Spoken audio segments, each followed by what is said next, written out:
कुंडली कवरदे हार विठ्ठल श्री ज्ञानदेव तुकाराम पंढरीनाथ महाराज की जय. तोची तू जाण योगनिष्ठेसी कारण जयाचे विषय सुखे अंतःकरण झकवेना ताने सर्वाणी संयम्य युक्त आसीत मत्परहा. या ठिकाणी संत ज्ञानेश्वर माऊली दुसऱ्या अध्यायामध्ये गीतेच्या अनुसार कृष्णोक्तीचं विवरण करताना म्हणतात की हे अर्जुना, तू योगयुक्त होऊन तुझं जे कार्य आहे ते कर, जे विहित कार्य आहे ते कर, जे तुझ्या क्षात्र धर्माला अनुसरून प्राप्त परिस्थितीमध्ये असणारं जे कार्य आहे ते सत्कार्य आहे. हे कार्य सुद्धा धर्म कार्य आहे, सत्कार्य आहे. या ठिकाणी तू कुठल्याही पापपुण्याचा विचार करू नकोस आणि हे करत असताना कोणत्याही छोट्या मोठ्या कामनिक गोष्टीच्या मागे न लागता. कर्म दोन प्रकारचे असतात, एक सकाम कर्म आणि दुसरं निष्काम कर्म. सकाम कर्म काहीतरी इच्छा ठेवून, काहीतरी अपेक्षा ठेवून केलेलं असतं आणि निष्काम कर्म यामध्ये भगवंताला समर्पित होण्याची भावना असते. त्यामुळं निष्काम कर्मयोग हा गीतेचं तत्वज्ञान आहे. गीतेचा पूर्ण अर्थ एका शब्दात सांगायचा झाला तर आपल्याला तो निष्काम कर्मयोगाच्या अनुषंगाने सांगावा लागेल. लोकमान्य टिळकांनी कर्मयोगाच्या आधारेच भगवद्गीतेचा अन्वयार्थ लावलेला आपल्याला दिसतो. गीता रहस्य या ग्रंथामध्ये त्यांनी कर्मयोगाचं विवरण केलेलं आहे आणि हा कर्मयोग सुद्धा योग असल्यामुळे नुसतं कर्म नाही आहे. कर्म वेगळं आणि कर्मयोग वेगळा. योग शब्दाने निस्वार्थी भावना आणि ईश्वरार्पण भावना ही प्रगट होते. म्हणून योग या शब्दाने त्यांनी आपल्याला केवळ अष्टांग योग साधन एवढ्या पुरता हा योग मर्यादित नाहीये. तर अष्टांग योग साधनामध्ये जरी योग शब्द असला तरी या ठिकाणी योग कर्मसु कौशलम किंवा योगत्वम, योग म्हणजे काय तर समत्वम योग उच्चते, यासारखी भाषा आपल्याला गीतेने केलेली दिसते. आणि म्हणून हे अर्जुना, जैसा का विषाचा लेशू घेतलिया होय बहुवसू मग निभ्रांत करीनाशू जीवितासी. एक विषाचा थेंब सुद्धा आपल्या जीवनाला नष्ट करू शकतो. त्याप्रमाणे केवळ कामनिक विचार हा संपूर्ण तुझ्या ध्येयाला नष्ट करू शकतो. म्हणून हे अर्जुना, तू आता निभ्रांत होऊन केवळ माझ्या म्हणण्याप्रमाणे आपल्या सत्कर्माच्या मार्गे धाव. जेथ कामो उपजला तेथ क्रोध आधीची आला. काल आपण या ठिकाणी आलेलो होतो की एकातून दुसरं, दुसऱ्यातून तिसरं अशा प्रकारचं एक जे चक्र आहे, ज्याला आपण विषचक्र असं म्हणू किंवा विषयस सर्कल असं म्हणू, हे विषचक्र कसं निर्माण होतं याचं विवरण गीताच करते. आणि गीतेच्या आधाराने ज्ञानेश्वर माऊली करतात की क्रोधात भवती समोहा समोहात स्मृती विभ्रमः. आणि एकातून दुसरं एक संगस्तेषु उपजायते. माणसाला विषयाचा संग झाला म्हणजे त्यातून काम निर्माण होतो. संगात संजायते कामः. संगातून काम निर्माण होतो. काम म्हणजे इच्छा निर्माण होतात. या इच्छा पूर्ण करण्यासाठी जर पूर्ण झाली नाही तर माणसाच्या अंतःकरणामध्ये क्रोध निर्माण होतो. तो क्रोधातून समोह निर्माण होतो, भ्रंशित अवस्था होते आणि समोहातून माणूस हा स्मृतीपासून ढळला जातो आणि तो विचलित होतो. हे विचलित कसा होतो हे सांगताना माऊलींनी यापूर्वीच्या उदाहरणामध्ये सांगितलंय की ज्याप्रमाणे एखाद्या आंधळ्या माणसाला जर पळायला सांगितलं तर तसा तो सैरावैरा कुठेही धावेल, कोणत्याही दिशेला धावेल, त्याला योग्य मार्ग सापडणार नाही आणि तो नुसता पळतच राहील दाही दिशेला. त्याप्रमाणे माणसाची अवस्था होते, ज्याला आपण निर्णायकी असं म्हणू. याचा कोणीही नियंत्रण करणारा नाही, अनियंत्रित आणि अंध. एखादा जसा दारू पिलेला माणूस असावा किंवा दारू पाजलेला एखादा मदोन्मत्त हत्ती असावा, तो जसा सैरावैरा धावतो त्याप्रमाणे माणसाचं मन हे केवळ अज्ञानाच्या अंधकाराने आणि मोहाने ग्रासल्यामुळं ते अस्ताव्यस्त इतस्ततः पळत जातं. संमोहा झाली या व्यक्ती तरी नाशू पावे स्मृती, चंडवाते ज्योती आहत जैसी. माऊलींनी यांना उदाहरण दिले, दृष्टांत दिलाय. ज्याप्रमाणे सोसाट्याचा वारा सुटला म्हणजे एक ज्योती किंवा लावलेली आपण वात ही जशी फडफडते आणि ती जशी चंचल होते, त्याप्रमाणे माणसाच्या अंतःकरणामध्ये काम, क्रोध, मोह, स्मृतिभ्रंश हे निर्माण झाले म्हणजे त्याच्या वाऱ्याने त्याचं मन हे चंचल होऊ लागतं. आणि ते म्हणतात की ज्याप्रमाणे चंडवाते ज्योती आहत जैसी. आहत म्हणजे याच्यावर मारणे, आहत म्हणजे ज्याच्यावर आघात करणे. चंडवाताचा आघात झाला म्हणजे ज्याप्रमाणे या वातीला हा फडफड निर्माण होतो किंवा वाती फडफडतात आणि शेवटी विझून जातात, त्याप्रमाणे का अस्तमान निशी जैसी सूर्य तेजाते ग्रासी.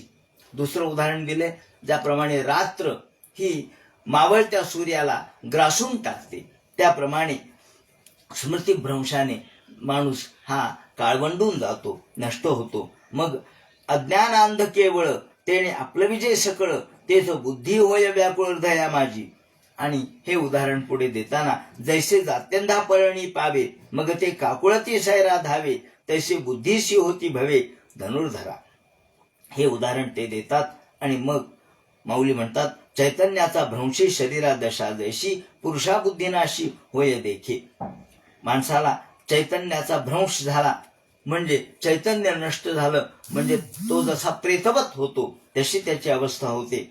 आणि जैसा विस्फुलिंग लागे इंधना, मग तो प्रौढ झाली त्रिभुवना पुरो शके.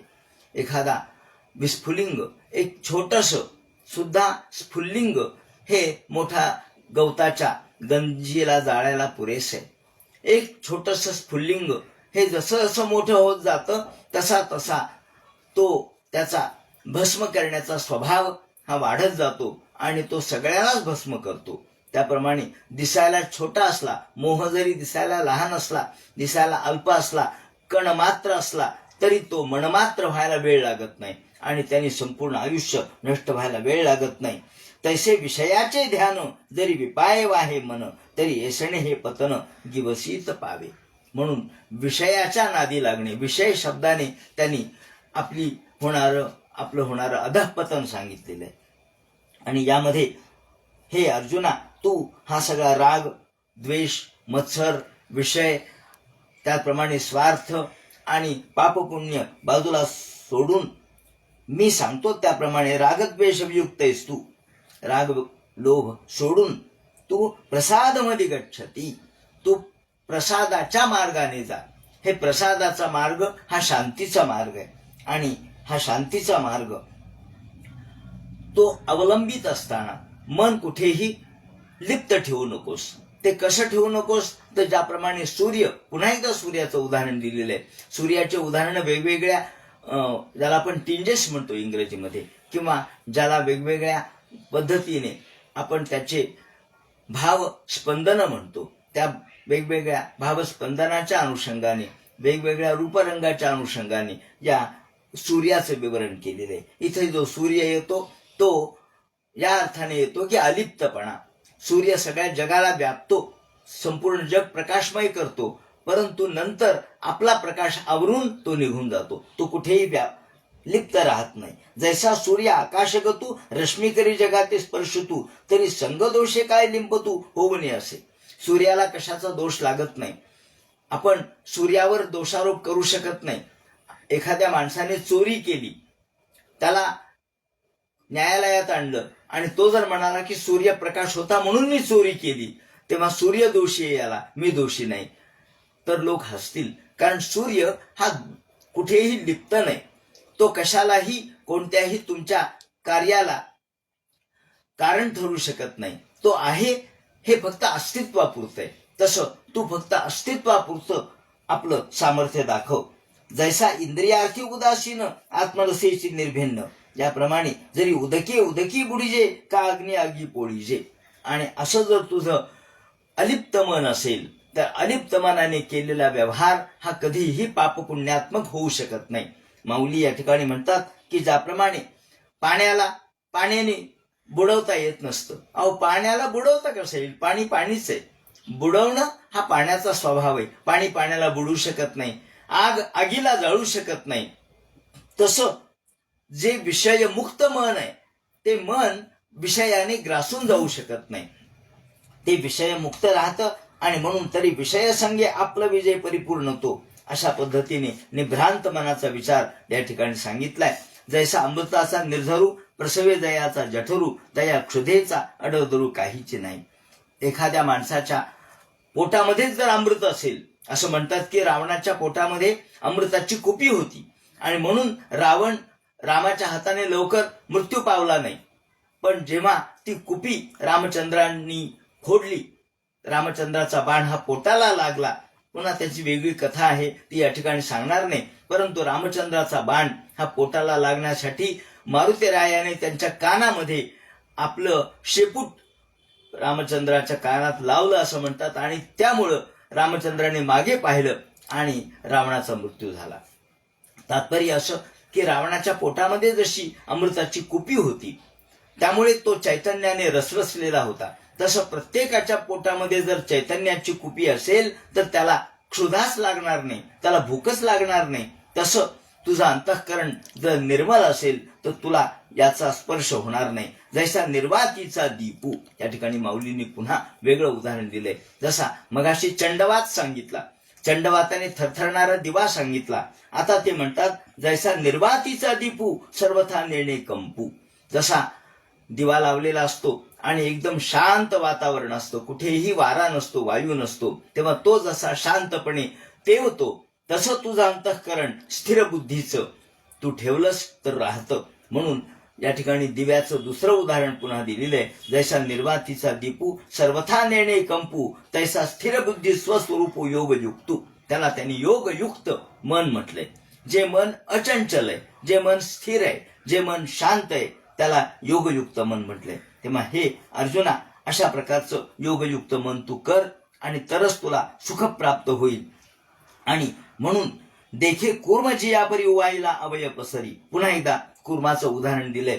आणि तो जसा आपल्या मनाप्रमाणे हा कूर्म म्हणजे कासव वाटेल त्यावेळेला आपले पाय बाहेर काढतो आणि वाटेल त्यावेळेला आपल्याकडे आखडून घेतो, तसं स्वतःच्या मनावर नियंत्रण ज्याचं असतं तोच खऱ्या अर्थाने योग युक्त असलेला पुरुष आहे. आणि तोच निरुपाधी अर्जुना, तो स्थिर बुद्धी, तोच निरुपाधी आहे, तो स्थिर बुद्धी आहे. आणि जरी सरिताओघ समजतं परिपूर्ण होणे मिळतं तरी अधिक नोहे ईशत मर्यादा न संधी. समुद्र हा जसा नद्या मिळो किंवा न मिळो आपल्या मर्यादा सोडत नाही. एवढ्या पावसाळ्यामध्येही समुद्र ओसंडून वाहत नाही आणि ग्रीष्म काळामध्ये नद्या आटल्या तरी समुद्र आटत नाही, कमी होत नाही. त्याप्रमाणे तू तुझ्या मनाची स्थिती ठेव आणि सांगे सूर्याचा घरी प्रकाशू काय वाती वेरी, की न लाविजे तरी अंधारी कोंडेल तो. पुन्हा एकदा सूर्याचं वेगळं उदाहरण दिलंय. सूर्याच्या घरी काही प्रकाशाच्या वाती आहेत का? सूर्य स्वयंप्रकाशी आहे. तो अंधारात कोंडला तरी अंधारात कोंडला जाईल का? नाही जाणार, कारण सूर्य हा प्रकाशमय आहे आणि त्याचा प्रकाश हा दुसऱ्यावर अवलंबून नाहीये. सांगायचं तात्पर्य असं आहे, वातीवर त्याचा प्रकाश अवलंबून नाही म्हणजे तो पराधीन नाही. जो पराधीन नाही, जो स्वयंपूर्ण स्वतंत्र आहे, या ठिकाणी स्वयंपूर्णतेचा मंत्र आज जो आपण मोदींनी आपल्या भारतासाठी वापरलाय, तोच मंत्र या ठिकाणी श्रीकृष्ण अर्जुनासाठी वापरतात की तू स्वयंपूर्ण हो, तू स्वतःच्या सामर्थ्याने युक्त हो, स्वसामर्थ्य युक्त.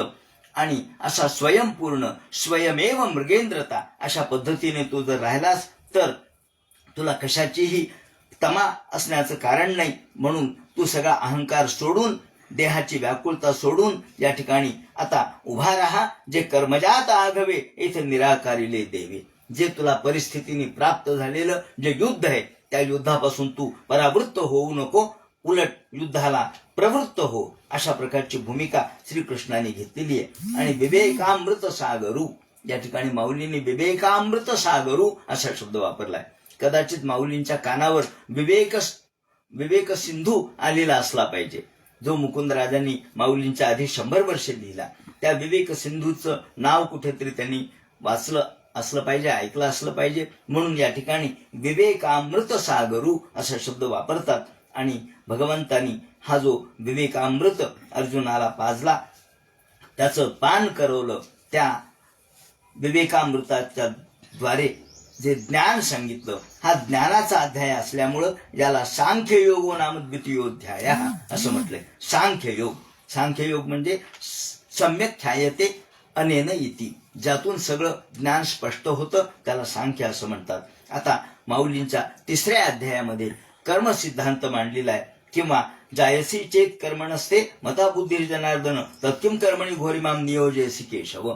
कर्म करायला माऊली सांगतायत किंवा श्रीकृष्ण सांगतायत की तू कर्म कर. आणि मग अर्जुनाचा सहज प्रश्न उपस्थित होतो, देवा तू मला ज्ञान सांगितलं आणि पुन्हा कर्मामध्ये का लोटतोस. आता या प्रश्नाचं उत्तर जेव्हा श्रीकृष्ण देतील आणि माऊली त्यांच्या शब्दामधून देतील, तो सगळा भाग उद्याच्या चिंतनामध्ये सांगण्यात येईल. हरे नमः. पुंडलिक वरदे हर विठ्ठल. श्री ज्ञानदेव तुकाराम पंढरीनाथ महाराज की जय.